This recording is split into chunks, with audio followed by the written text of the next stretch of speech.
Now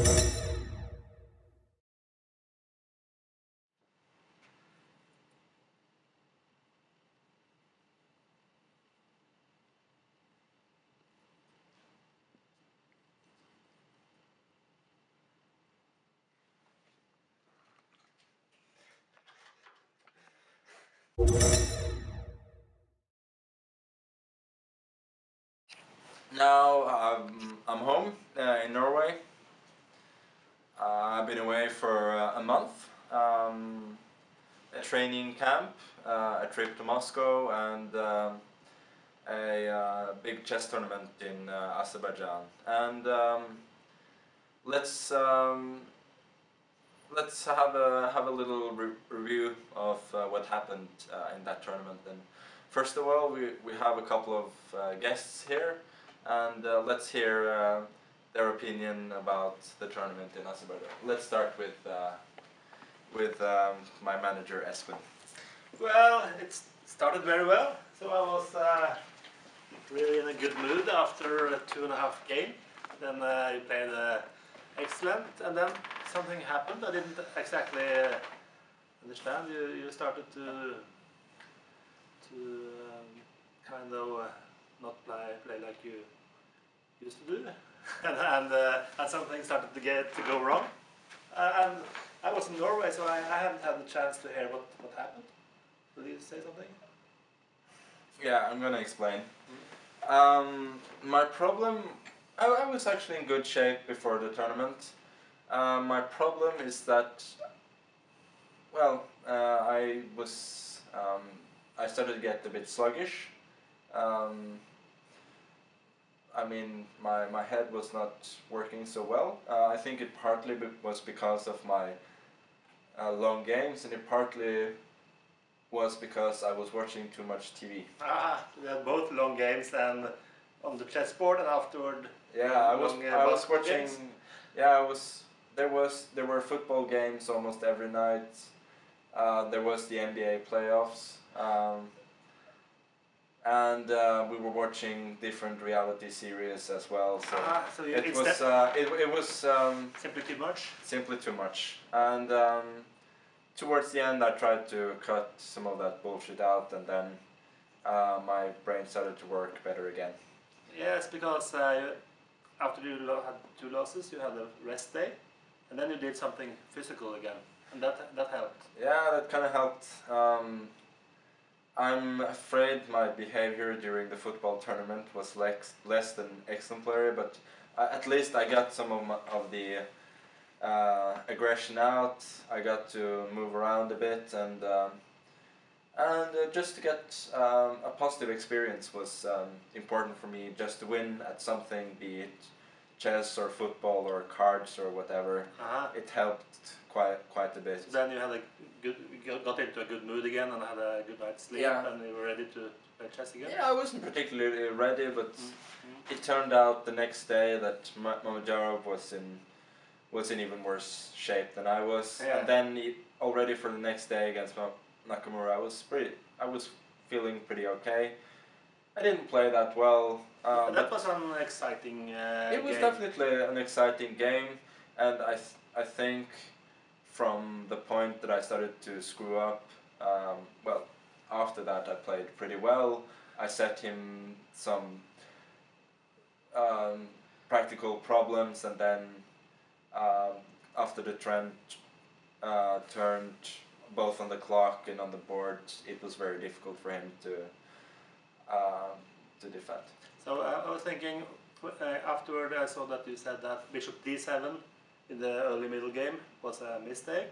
Yeah. Yeah, and I was following the game from home, and the computer actually liked the game and they liked the move and liked the black position and everything, but you think that maybe the computer didn't see that because again, it might have something to do with my style, but it felt that the possible queenside expansion would not give me much apart from weaknesses, because his position is not very active, but he has a very solid foundation. This pawn structure is extremely solid, while mine is not that solid. So I need to create active play somewhere, and it felt like the queenside expansion was just going to give me weaknesses, and I really needed that other knight to be activated, because right now it's doing nothing.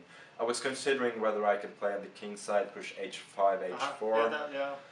but again it just seemed to be playing into his hands. Obviously I knew that both practically and also theoretically speaking, wasting time on bishop c8, knight d7 is extremely risky, but I felt that I didn't have a particular choice by then. But he continued to play energetically after that. Then I made this move knight d3, which was probably objectively dubious, but I felt that otherwise he would just go knight e3.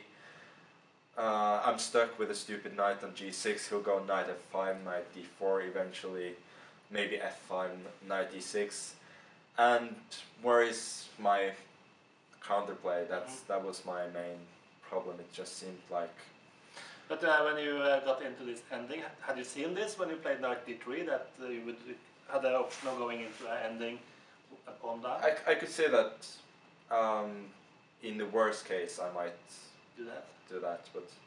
But it wasn't I was more bad. concerned that he would not trade queens and continue the attack, because even though he's better after he trades queens, then I felt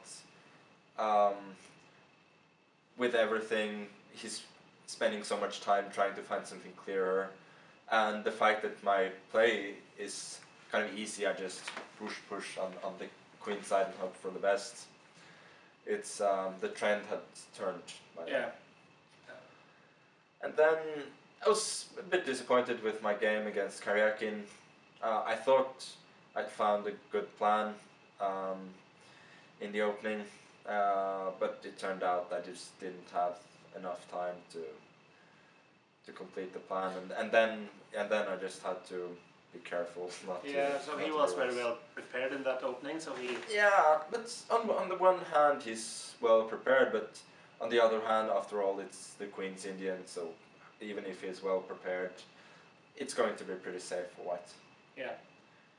And then, of course, against Rajabov, I was a little bit worse. Then he screwed up at one point, allowed me to take on e3, which was quite inexplicable to me. Yeah. And then, yeah, in a way, all the excitement remained under the surface, as I didn't actually sacrifice c4 or anything, but it's the kind of position where you can maneuver for 20 moves, try to get him to make some small concessions, and there's absolutely no risk. Right now I should try and search, I mean, explore all the options, and milk every little drop there is in the position, trying to win. Yeah, I was following it on Norwegian TV, and the commentators, they were having kind of a hard time keeping the excitement in the game going, but there were a few tricks there also. There were definitely a few tricks, and I think it shows that he just, I mean, he spent a lot of time and energy trying to defend it. He didn't make his moves immediately, and that kind of goes to show that it's not it's not easy. No. And it's a kind of position where if you have to make one concession, then maybe you have to make another, and then suddenly it gets really difficult. He defended very well, I have to say. In general, Rajabov played very well in that tournament. Yeah, it was he only got 50%, did he? Yeah, but I mean, he was closer to plus score than minus score, and considering the way he's been playing lately, that was a major improvement. But then we had the last game against Caruana. That was going to decide the tournament, because you were on equal scores before that game, but you knew that a draw would be enough to actually win the tournament. Yeah, but I didn't want to play for a draw. I mean, I don't play for draws. No. So, in the opening, I mean, honestly, I didn't know what his approach was going to be. if he, I didn't think he would go all out for a win, but I didn't know if he was going to play the most drawish lines either. Then when he played this c5, well, first of all, I didn't know what to play in the opening because I couldn't sleep the day before. Really? I found some. Then I was starting to think. I was really in an extremely creative mood, if I may say so. And then C3 didn't look like the most creative move. I thought it was Yeah, pretty creative. yeah. Then, It's well, like- I came up with that during the game because my other idea didn't work. But when he played c5, I was thinking, well, whether I should take or go c4. And then I thought c3. Well, he probably doesn't want to play the exchange. Because he doesn't normally. That's not. Yeah, that's In not, his that's repertoire. not his repertoire. It's not like it's a draw after he exchanges on d4.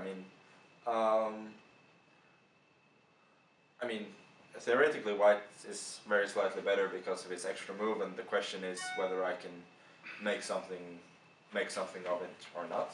No, but it will be a long maneuvering Yeah. game, probably. Yeah, and then he played d5. I mean, I thought he would play a move like queen c7 or knight a6 just to keep the tension Defend the pawn. and defend the pawn, and then d5 I thought for a few seconds, and then I thought, okay, if I'm not going to take the pawn, then it's absolutely pointless to play this way.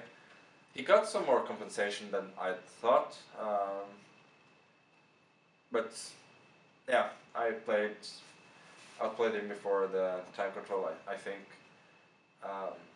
he missed a key moment when he went f5. Yeah. That is a natural move, but it just makes such a huge difference that I'm stuck with the knight on d6 instead of d2, because the d2 knight takes away squares from my bishop, and besides it's not that active. And I felt that even though he gets this e4, this f4 and e3, It looked a bit scary, but but felt like still, a very it good feels pawn. like I'm controlling a lot of squares.